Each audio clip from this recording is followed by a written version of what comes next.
What radio? The music you want. With your host, Keys Dan. Well, we're waiting.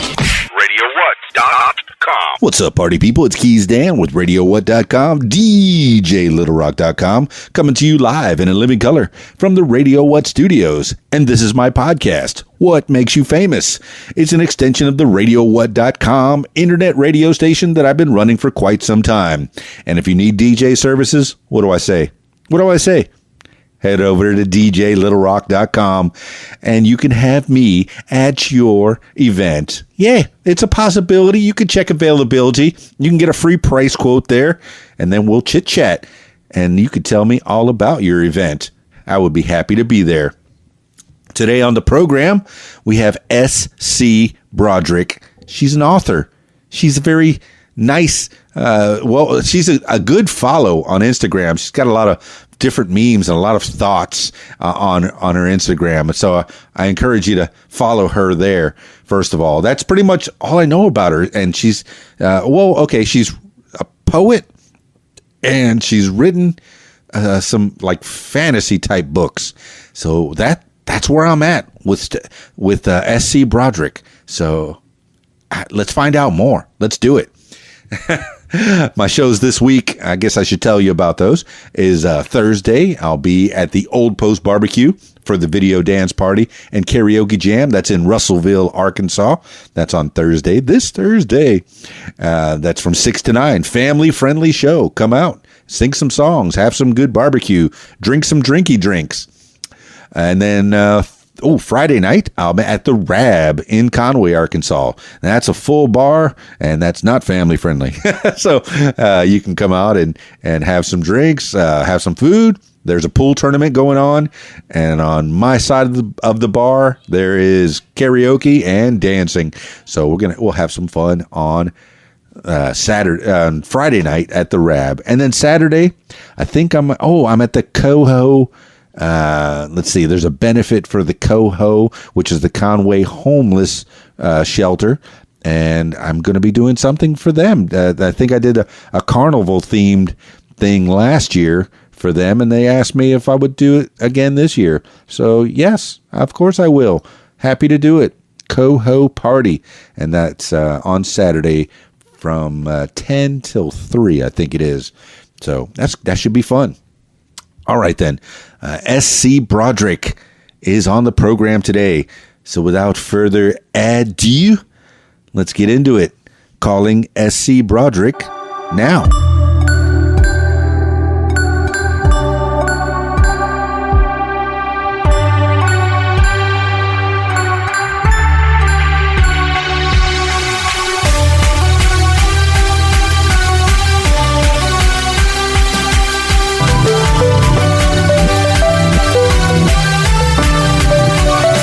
Keys Dan, how may I help you? Hi, Dan. I am so sorry. My apologies. I had to get this phone to a charger, or I wasn't going to get a chance to talk to you. So my apologies for the delay. Well, we all need a recharge every once in a while.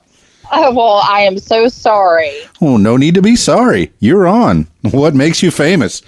It's S C Braudrick, everybody. Author. And, that's a small box to paint you in. And tell me a little bit about S C Braudrick, the bio version of you. The bio version, the writer bio version, huh? Sure. Well, let's see. I've been a writer for about 5 years. Recently discovered in this last year, I started off writing fantasy fiction, which is, I've got a trilogy coming out this summer, and most recently, over the past year, have discovered my love for poetry, dark poetry to be more exact, and that book came out the beginning of June. Well, you've given me a lot to unpack here. What is fantasy fiction? So fantasy fiction is, think Game of Thrones / Harry Potter, say for grown-ups, kind of somewhere between there. Magic, dragons, everything in between, and little sci-fi can sometimes find its way in fantasy fiction, and it's very much has everything to do with the author and what they come up with in their own imagination. So, SC Braudrick, can I call you SC? What should I call you? Well, you can call me Stephanie. How's that? Stephanie. Wow. Stephanie will be fine. Yeah. That sounds great. I feel so personal. So, what is your, well, how many books have you written? What's the first book that you wrote? So the first book that I wrote, it's called Winter of the Fallen. It is the first of the Realm of Light series. It's actually written and ready to rock. It's releasing the beginning of August in this summer. So that's a 3-book series that is really geared towards, like I said, those folks that, if you love Game of Thrones, if you love something which is kind of on the dark side, my writing is a bit darker, but then it's got some of that those Harry Potter type things, the magic and that sort of stuff intertwined. So it's a little bit different than what most people have read. It's got lots of worlds built into it and some super strong characters, some female characters that I've been told are pretty appealing even to the male population to read. But it's got some dark stuff to it, though. So if that's your thing, it absolutely is the way to go. So, Stephanie Braudrick, in that whole description of Winter of the Fallen, which is coming out real soon, you mentioned dark several times. What does dark mean to you? So, great question. The reason I do mention it is it's got some themes within that can be a little bit of triggers for some people. I tend to, in both my fiction writing as well as my poetry, I kind of go to that really deep and dark depth of kind of humanity, and I say a lot of things that people think and feel, but they don't say out loud. So that really comes through in my writing. I just always kind of give a warning to those that read anything that I've written. It can be pretty deep and dark into those layers. So there are some scenes within the novel that can throw a few folks off if that's not your thing, but it's value in really creating the story and the backdrop of the character and forming the story overall and the pieces to that. So Stephanie Braudrick, it's leading me to believe maybe it's not for the kids.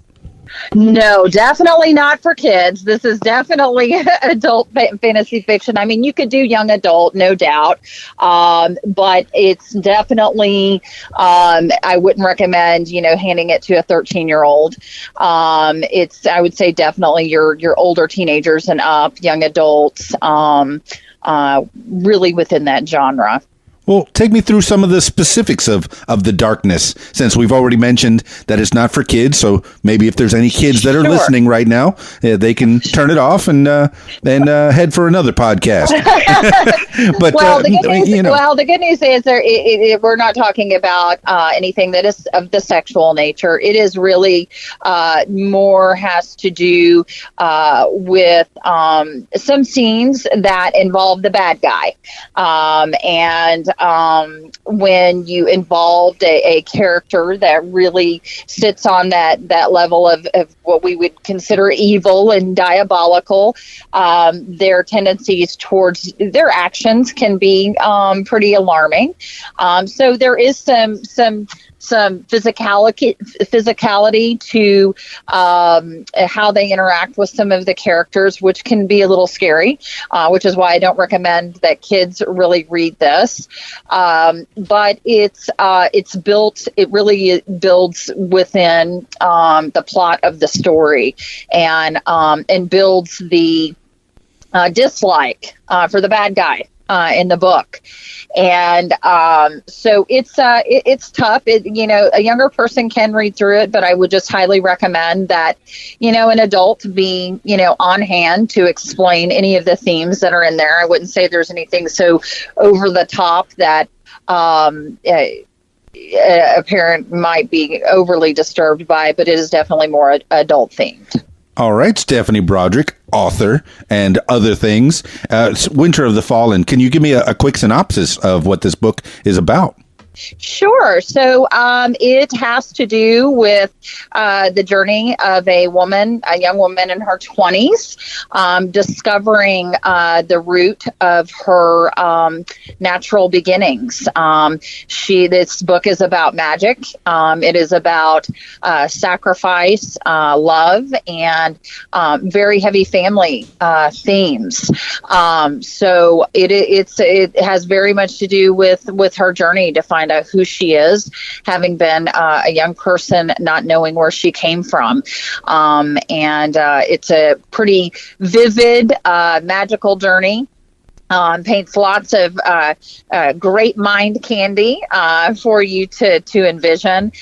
Very visual, but just it's a very fast read, and will give you twists and turns that you don't expect. I like twisty-turny books.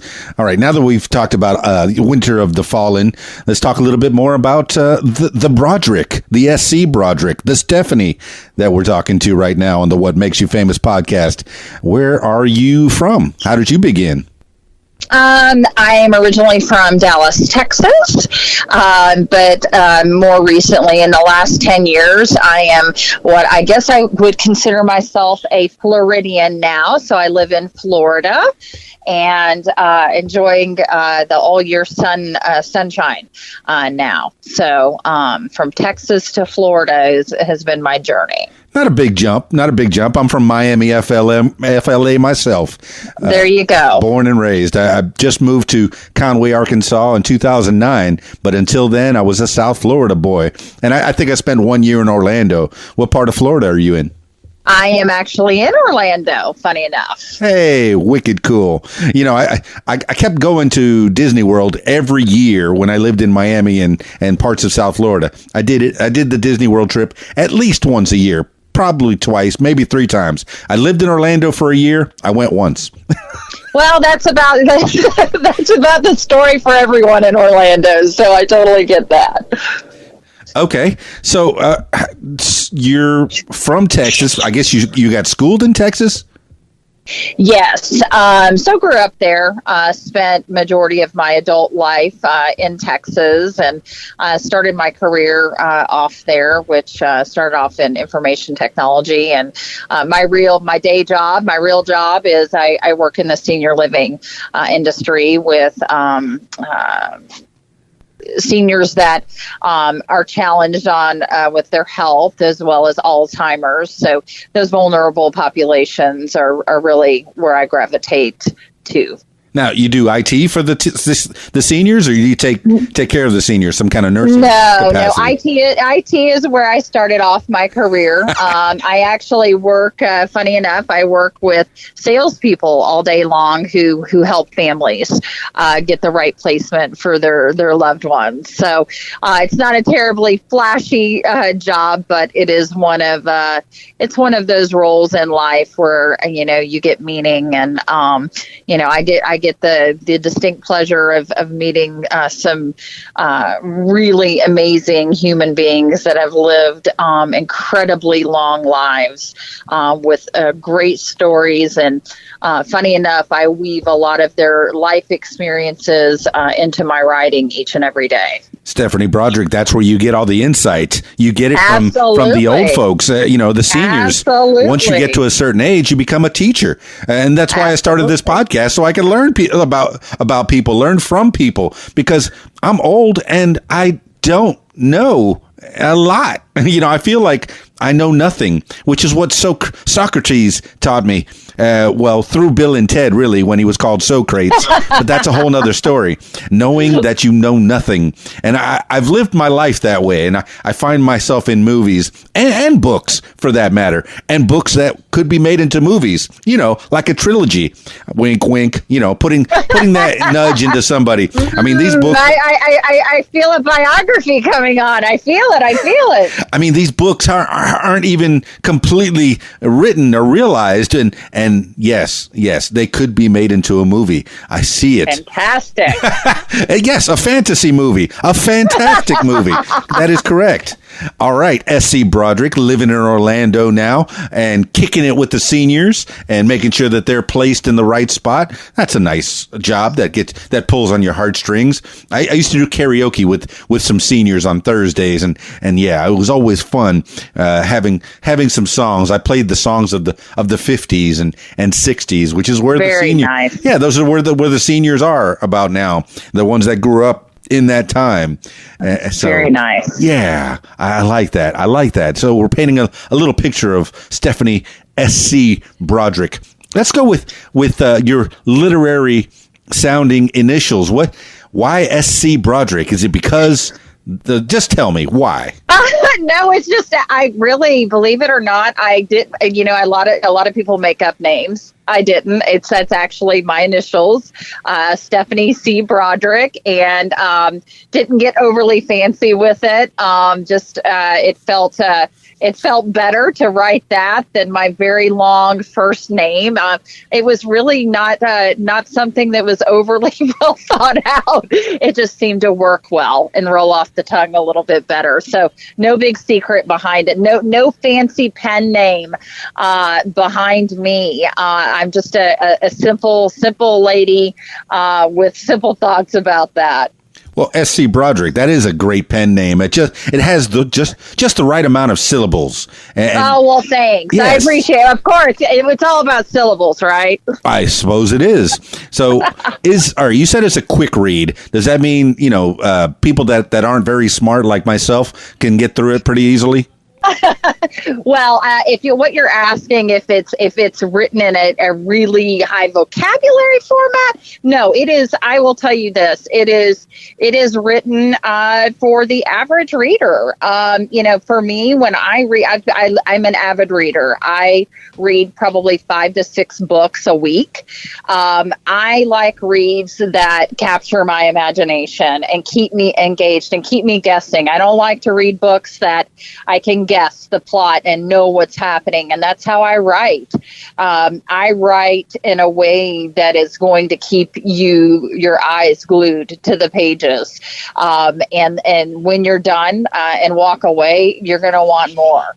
And that's how I like to read. I like when a writer engages me to that level, and I'm thinking about every color and every piece and every scene within the book. And it's my hope that my readers feel the same way when they read what I've written. All right, I find my life in movies, and the image of Danny DeVito in Throw Mama from the Train, when he wrote the story, and Billy Crystal, his character, took it and said, okay, you wrote a story about 2 people, and one of them is dead. So obviously the other one's the killer.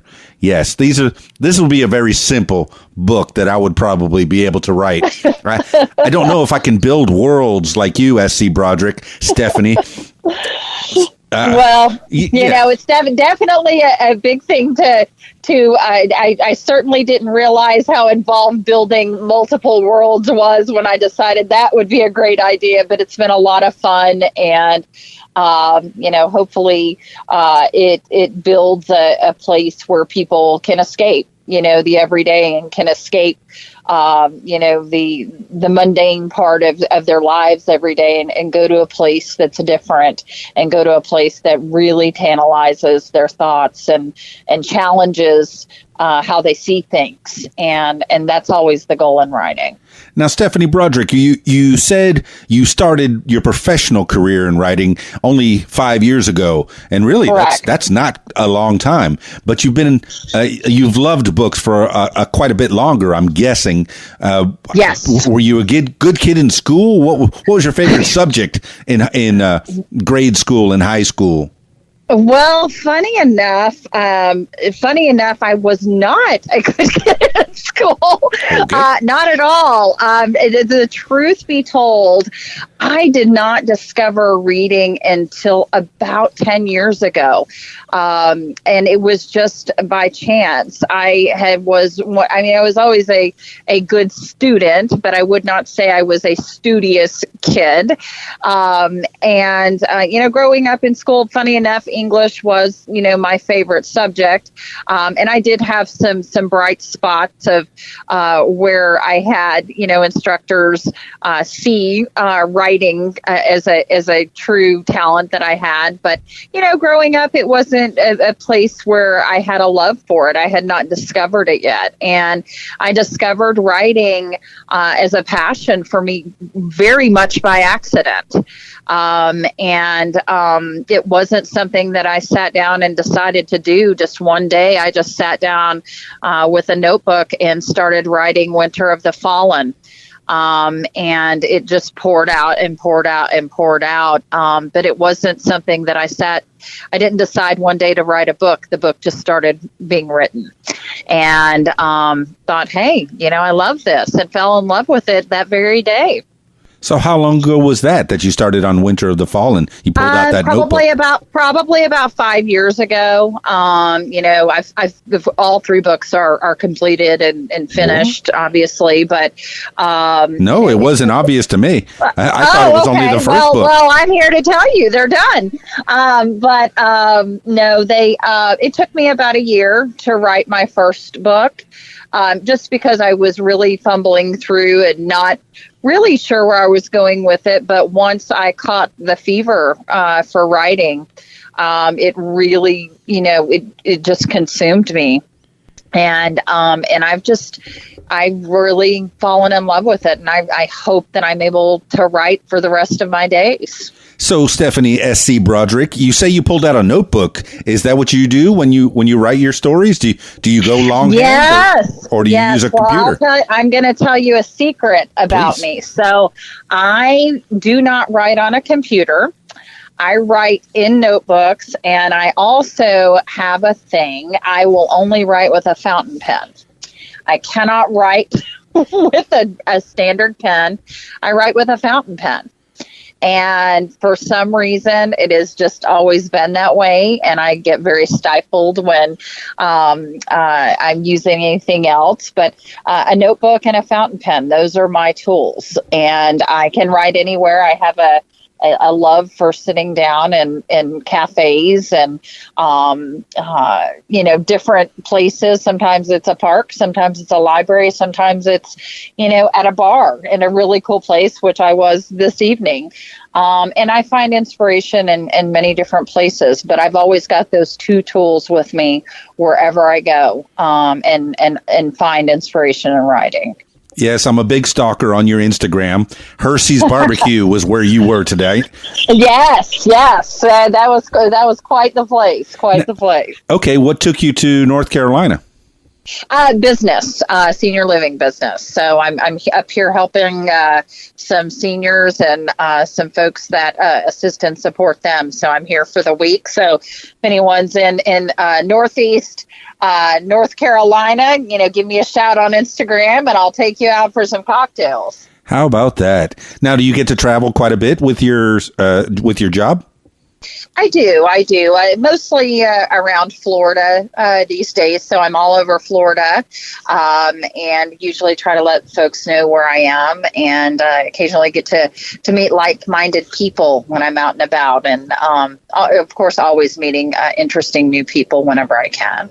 Well, I find that traveling is very inspiring, even for musicians or authors or anyone, really. If you just stay stagnant in one place, in one room, you're not going to get those experiences so much. It's much better to get out in the world. And I'm exactly. glad I'm glad exactly. you get to. Everyone else's lives are way more interesting than mine. So I love to write about what other people are doing and experiencing, and sometimes just observing others. You can fill in the blanks and wonder and think about what's going on in their lives, and it's pretty neat when you open your eyes and really pay attention to what's around you. Well, right now I'm living vicariously through you, Stephanie, S C Braudrick, author, and other things. Now, you say that these are the first books that you've written, the trilogy of the Winter of the Fallen. Yes. Well, I actually, funny enough, so they're the first three, the trilogy, are the first three that are released that are on the novel side. I just recently wrote a poetry collection. It's called Loud Silence. Loud Silence is actually currently available on Amazon.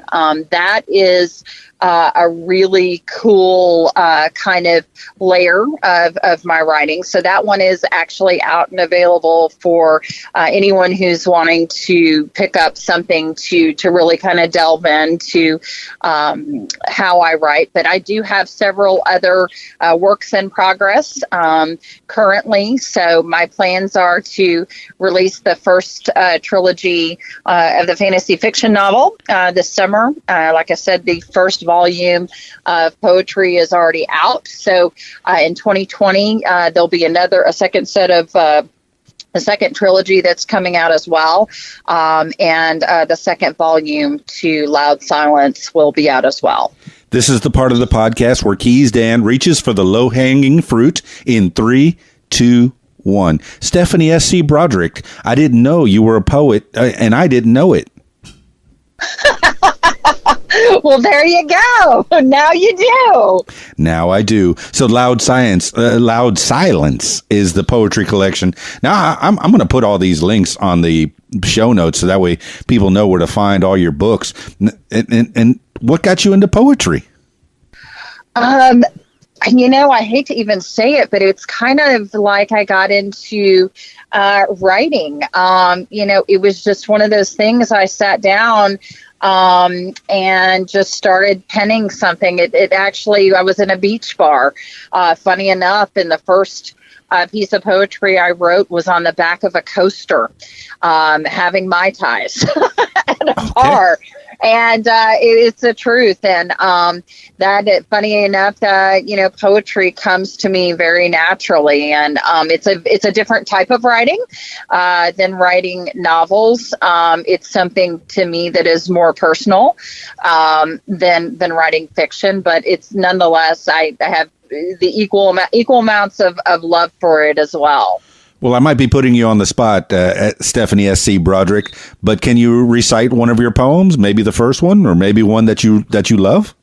Well, I'll tell you what, I will share with you guys one that I wrote tonight. I haven't given it to anyone. What? Yeah, I know. You're going to hear it first. So I was actually just kind of observing a couple at the bar, and it was actually 3 people, and watching them interact, 2 females and a male. So this will kind of tell you guys a little bit about my writing process and kind of how I do things. So, and I haven't titled this yet. So again, you guys are the first to hear it. And what's it written on?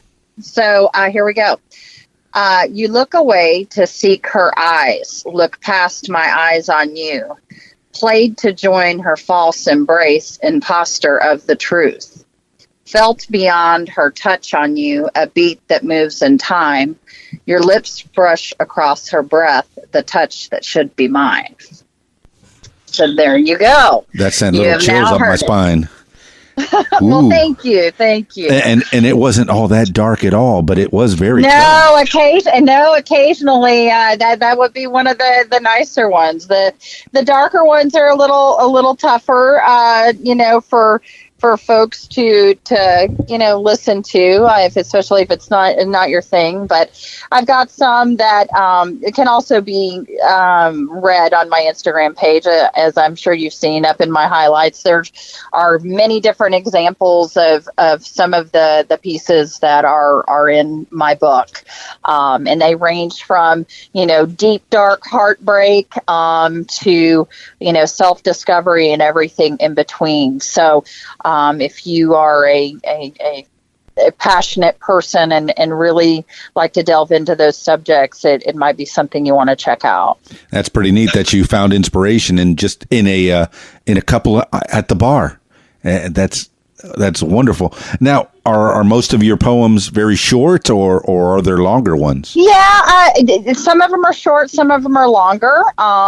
It's just, they range. I know a lot of poets stick within a particular, standard size. Mine just go until I feel like they're finished. I recently, wrote something that was significantly longer than my usual. And it turned out to be, one of the best pieces that I've written. But they vary. They definitely vary. Yes, don't put a time limit on anything, or a word limit or a character limit. I never put a time limit on these podcasts. I just let them go until I feel like they're finishing up, and we're going. Stephanie S C Braudrick, you're very fascinating so far. You've got fiction books, and you've got poetry. And what other facets are there of Stephanie S C Braudrick? What else are you into? And you take care of seniors in your way, where you get to place them, and you're traveling. You're in North Carolina now. That's right. That's pretty cool. You get to be different places and help out the seniors in that respect. Well, what else do you do? I'm a lover of life, and I will tell you, I just I try to turn every corner I can and embrace the moment, embrace the day. And I think I've just gotten to the point in my life where I feel like, everything that we're given each day is a gift. And, meeting new people and putting a smile on other people around their faces. I mean, that truly is what life is about. And, if you can give a gift back to people through your writing, or if it's your music or your art, or, just being the person that you can be, I think we have to sow back into the world around us. And that's kind of where I am in life. I'm trying to sow back into the world around me.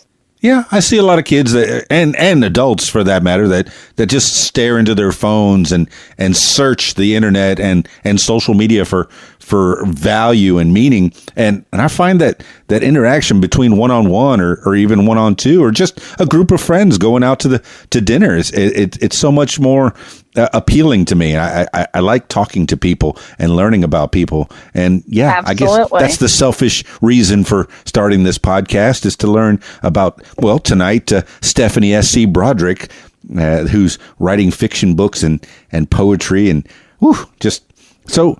I'm looking at your bio. You've been a writer for 5 years. Okay, I got that part. And where's your Southern Michigan connection? That's where my maternal family is from. So I have lots of family. They're in Southern Michigan, but a lot of them are up in Northern Michigan, up in the Upper Peninsula. For those of you that live up north, I actually lived up there briefly.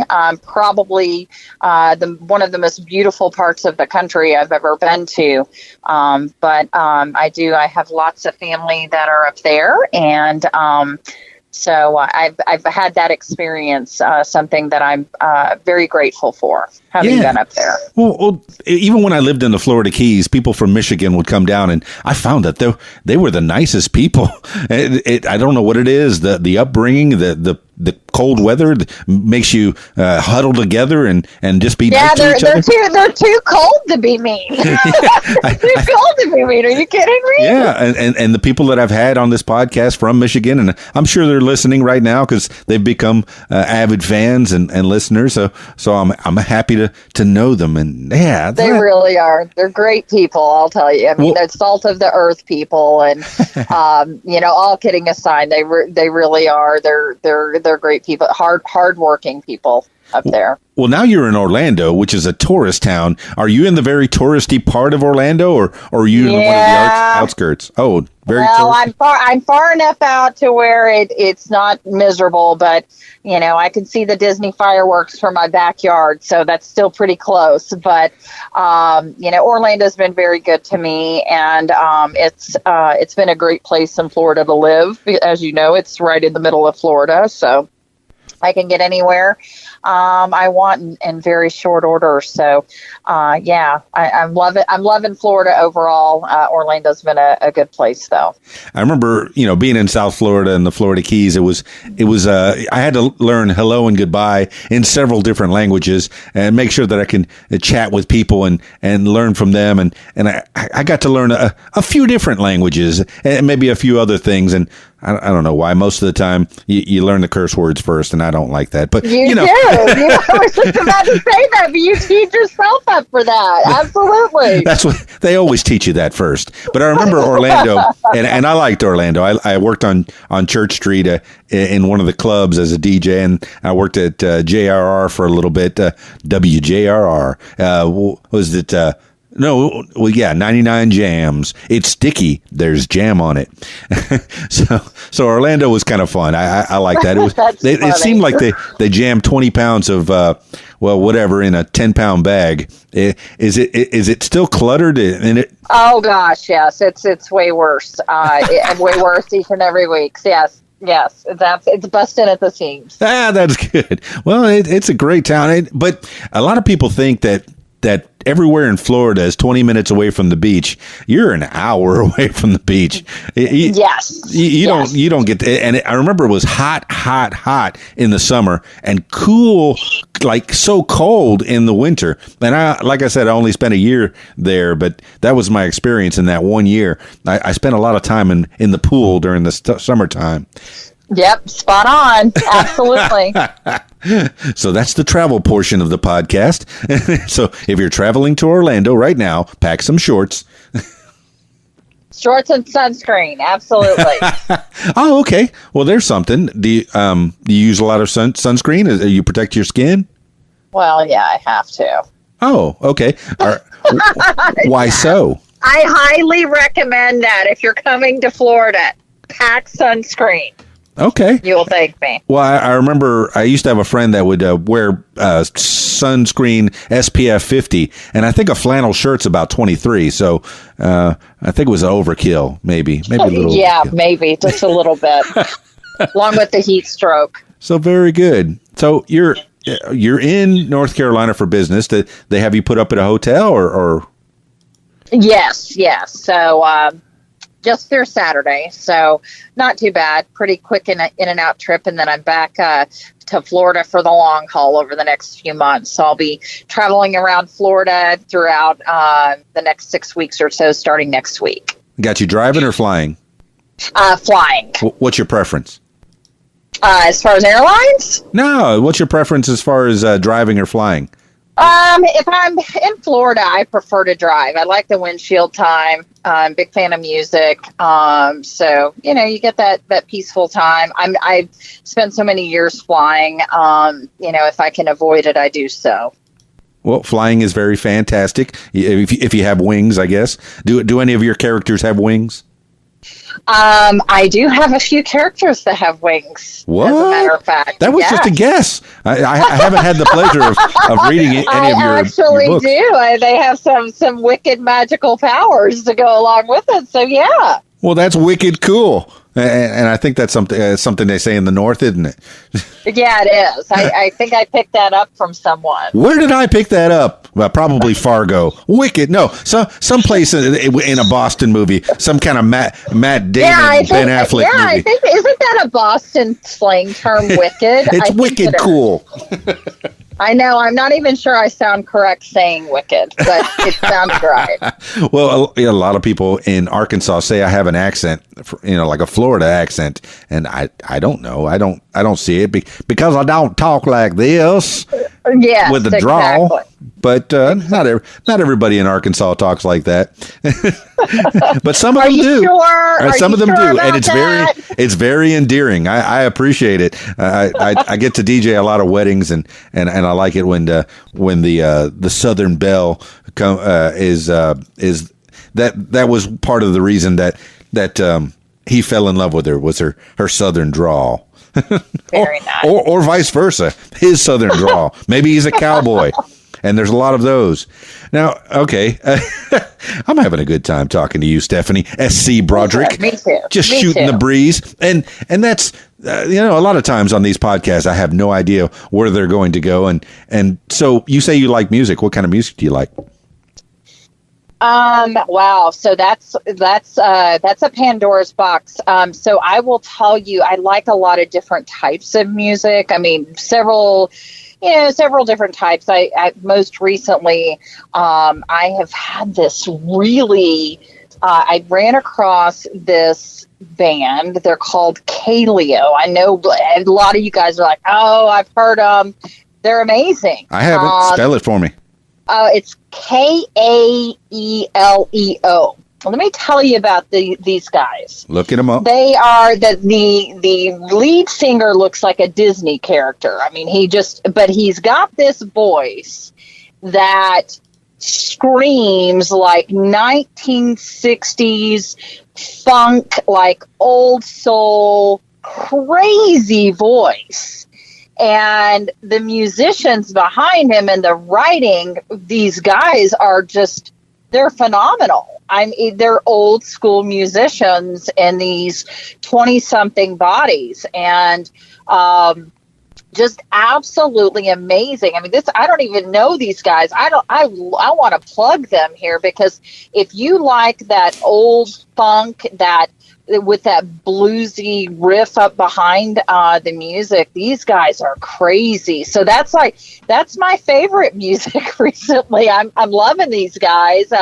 It's just been many years since I've run across a great group of musicians that really, banged out some amazing songwriting, and these guys are crazy. You should check them out. Well, Stephanie S C Braudrick, I just put a like on their page, and to coin a phrase from your profession, I can judge a band by their cover picture.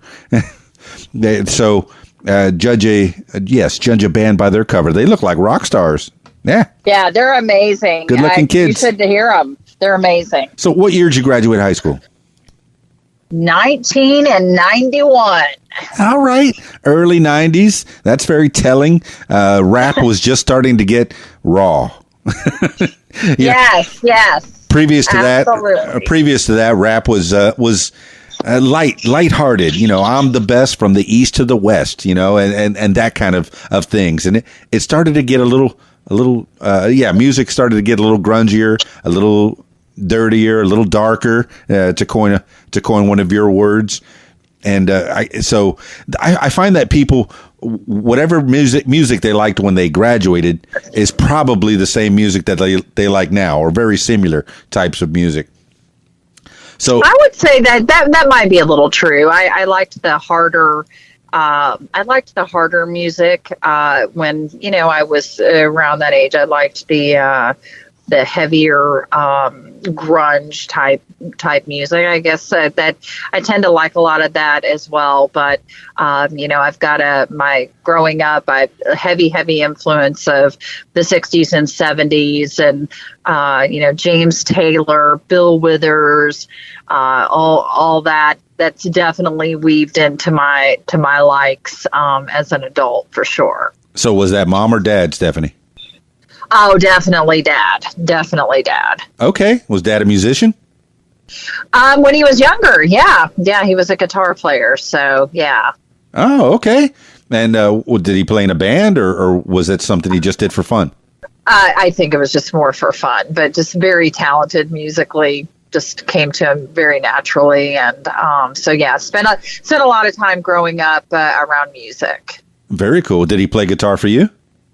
No, he did when I was really small, but it just got away from it over the years. But his family's very musical, and he's got a brother and two sisters, and they played growing up. As the four of them, and from what I understand, very, very good in their time. But yeah, he influenced me a great deal with music. Well, I find that it's kind of sad, but I know that people have to grow up and take care of their families, and sometimes you got to put away some things. And I guess he put away his guitar. Absolutely, it happens. It happens. So, what did you learn from your mama? She's actually a very opposite personality, kind of quiet and reserved person, but she's definitely the nurturing side of me, and she probably is very responsible for my love of vulnerable populations, and definitely she has contributed to that sensitive side of me. See, that sounds like a great relationship. Opposites do indeed attract, and if Dad was the extroverted guitar player and Mom was the quiet homemaker, I guess, or yes, absolutely. Hey, that sounds like a great relationship to me. And they built themselves a cool Stephanie S C Braudrick. And you say you had brothers and sisters? Yes, I'm the oldest of 5, so. Yeah. So big family, lots of diverse personalities, and but yeah, definitely a good time. Holidays were always fun growing up. Yeah. So what are the other kids into? They're more, I would say, academics than anything. I'm probably the most extroverted of all of us, and the rest of them are kind of quiet like Mom. But I definitely am the extroverted one of us. And but they're all really cool humans and have great families and work in professional careers, and just turned out to be good people.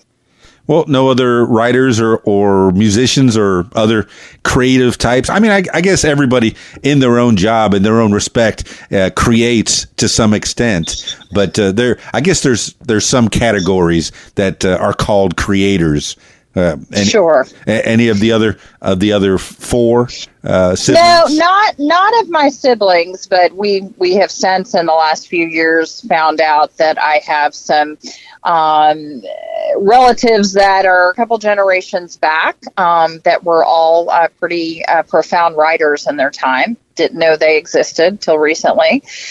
So apparently writing is something that weaves its way in and out of our family. I just happen to be the one it landed on in this generation, apparently.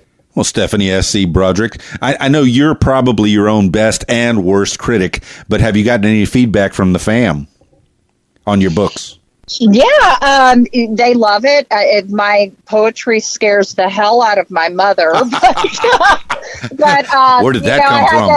I had to have the conversation with her about separating art from reality. So had to assure her that even though some of it's a little dark, that doesn't mean that that's what's going. Because I'm a really, really happy-go-lucky person, but. As I'm sure you've run across artists, throughout the years. I mean, artists can be super well-adjusted, healthy human beings and write, paint, create, sing some of the darkest things you've ever seen. So I would say, yeah, they're a fan of my writing, but Mom, I do frequently have to remind her that no, I have not gone completely off the cliff this week. It's just poetry, Mom. So. That's always a fun conversation. Well, Stephanie, it's an outlet. It's a way to it's not you're not advocating for some of the themes and right. Most of the pictures and I've seen quite a few pictures of you on your Facebook and your Instagram, and yes, I am a stalker, and I That's see okay. Stalkers are welcome. and I see big smiles and just happy faces, and I'm excited. I was excited to chat with you because I wanted to know who was behind that face and those cool glasses and that good smile and Thank you. Smiling. Thank you. You're very kind. Yeah, smiling right back at me. And what makes you want to write about the darker themes? Have you ever written anything light, or does that seem forced to you? No, I write some light things. I do. I just, I gravitate, like I said, I gravitate towards writing the things that people are uncomfortable talking about. I don't think I write anything that all of us haven't thought or felt at some point. When I write things, I often will get messages from people that have written and said, hey, gosh, I read what you wrote and I felt the same way. You put it into words. I couldn't put it into words. And I think that, I write emotions, I guess is the best way to describe it. So many poets will write pictures of scenes and take you to a place. I try to bring particular emotions into a tangible place, a place where you can describe and feel it top to bottom. So when I'm writing some of the stuff that's a little bit darker themed, I don't think it's anything that we all haven't been in that place or felt at some point in time. I think that it's just very hard to articulate it in a way that others can understand. So I write the emotions in words. I like that, Stephanie S C Braudrick, and I do agree. I know that we've thought of things and we watch movies, and okay, full disclosure, I've never seen Game of Thrones. There, I said it, and I've only watched half of the first Harry Potter movie. There, I said that too. But that's okay. I forgive you. But I'm not against them. I like the themes. I just I don't have the. I guess I don't have the streaming service that is required for either of those, and so. But what inspired you to? What inspires you? Movies, music, and I guess the two people at the bar today inspired you for a poem, and so that's pretty cool. So, what inspires you the most? People. But it's people, it's just the human nature. People inspire me in so many ways, good and bad. And, I think that just the different themes that come along with being a human being, you could have endless things to write about. People are so complex. Everyone is so different and so special in their own way. Every single person has something beautiful and dark about them. Every person you meet. You can find light things, you can find dark things. Even the lightest people have some of the darkest pieces to them. And if you're wise enough to listen and open your eyes and see those things in those people, you can see the beauty in both sides of them and draw that out. So